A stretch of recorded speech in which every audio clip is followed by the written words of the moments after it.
ডাক দিয়েছিল তারা। সেই অভিযানে নেতৃত্ব দিতে গিয়ে গড়িয়াহাট থেকে গ্রেফতার হয়েছিলেন রাজ্য সভাপতি সুকান্ত মজুমদার সহ বিজেপি নেতারা।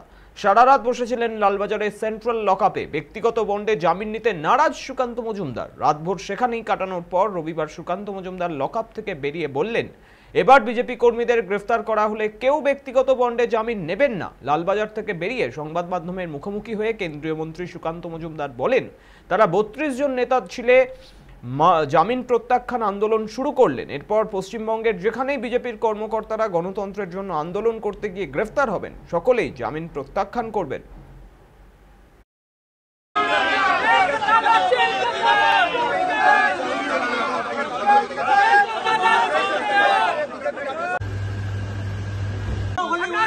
গণতন্ত্র বলে কিছু নেই। রাজ্য সরকার পুলিশের মধ্য দিয়ে গণতন্ত্রকে সম্পূর্ণভাবে ধ্বংস করে এই রাজ্যকে গণতন্ত্রের বদ্ধভূমিতে পরিণত করে। আমরা এর বিরুদ্ধে গোটা রাত আমরা প্রথম থেকেই বলেছিলাম যে আমরা বই করে অর্থাৎ পার্সোনাল বেল বন্ডে আমরা জামিন নেব না। অর্থাৎ গোটা রাত ধরে আজকে আমরা আমার সাথে আমার প্রায় 32 জন কার্যকর্তা, তার মধ্যে আমাদের রাজ্যের জেনারেল সেক্রেটারি জগন্নাথ চট্টোপাধ্যায়, আমাদের 2 জেলা উত্তর জেলার সভাপতি, উত্তর কলকাতার সভাপতি অমগ্ন ঘোষ, দক্ষিণ কলকাতার সভাপতি অনুপম ভট্টাচার্য সহ 32 জন কার্যকর্তা আমরা জামিন নেব না আন্দোলন অর্থাৎ জামিন প্রত্যাখ্যান আন্দোলন এই শুরু করলাম।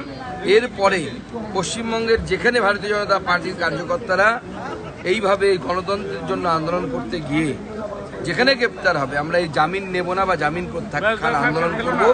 আমরা দেখতে চাই যে পুলিশের বেশি ক্ষমতা না বিজেপি কার্যকর্তাদের ক্ষমতা, কত জেল আছে আমরা পশ্চিমবঙ্গ পুলিশের সেটা দেখতে চাই। আমাদের পুলিশের ছুঁচো গেলার মতো অবস্থা। প্রথমে আমাদেরকে বলা হয় যে সই করে জামিন নিন, আমরা প্রত্যাখ্যান করি। পুলিশ তারপরে বলে যে আপনারা সই না করতে হবে না, আপনারা চলে যান। অর্থাৎ আমাদেরকে কেন নিয়ে আসা হয়েছে কোনো তথ্য পুলিশ আমাদেরকে জানায়নি, তাদের কাছে নেও। অর্থাৎ তাদের কাছে তাদের আইনি কোনো জায়গাই ঠিক মতো ছিল না। শুধু তাই নয়, তার সাথে সাথে আমরা যখন বলি যে আমরা সই করব না এবং আমরা বলি যে কোর্টের সামনে আমাদেরকে পেশ করা হোক, আমরা কোর্টে গিয়ে বলবো, মহামান্য আদালতের কাছে বলবো যে পশ্চিমবঙ্গের পুলিশ যে সামান্য 2 পা হাঁটার মতো গণতান্ত্রিক অধিকার আমাদের রাখতে চাইছে না, আমাদের দিতে চাইছে না। পুলিশ সেই সাহস দেখায়নি। পুলিশ বলেন যে না, আমরা আপনাদেরকে কোর্টে নিয়ে যেতে পারবো না, আপনারা চলে যান। প্রশ্ন, তাহলে পুলিশ আমাদেরকে নিয়ে এসে 4-5 ঘন্টা বসিয়ে রাখলো কেন? কোনো উত্তর পুলিশ আমাদেরকে দিতে পারে। পুলিশের বিভিন্ন অফিসাররা এসেছে, এমনকি এই সকালবেলাও তারা আমাদের কাছে বারবার এসে জিজ্ঞেস করছিলেন। ভোর 4টের সময় জিজ্ঞেস করেছেন। গোটা রাত আমরা বসে কাটিয়েছি বেঞ্চের উপরে, আপনারা নিশ্চয়ই ছবি পেয়েছেন। আমাদের বাইরে থেকে খাবার ঢোকানোর কথা ছিল, খাবার আমরা নিয়ে এসেছিলাম, সেই খাবার ঢুকতে দেওয়া হয়নি। জলের পর্যাপ্ত ব্যবস্থা ছিল না। ওষুধের জন্য আমাদেরকে আমাকে হয়তো করতে হয়নি, কিন্তু আমার কর্মীদেরকে ওষুধের জন্য কারো হাতে লেগেছে, তাকেও ওষুধের জন্য অনেকক্ষণ তাদেরকে লড়াই করতে হচ্ছে, তারপরে ওষুধ পেয়েছে, তাও খাওয়ার ওষুধ পাইনি তারা। পুলিশ বাধ্য হয়েছে আমাদের দাবি মানতে। আমরা বেল বন্ডে সই ছাড়া বেরিয়েছি এবং পুলিশ আমাদেরকে পরে বলেছে 5 আইন কেস দেওয়া হয়েছে, আপনারা বেরিয়ে যান।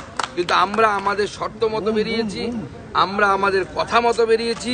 পুলিশকে আরও একবার ভারতীয় জনতা পার্টির দাবির সামনে মাথা নত করতে হলো। কসবার ঘটনা শুধু বিচ্ছিন্ন তো ঘটনা নয়, একের পর এক মহিলাদের উপর অত্যাচার সন্দেশখালী থেকে শুরু করে সব জায়গায় হচ্ছে।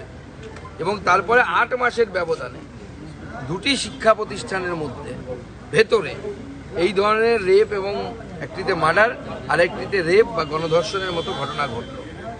কোথায় প্রশাসন? এরপরে একজন মুখ্যমন্ত্রী মুখ দেখাতে পারেন?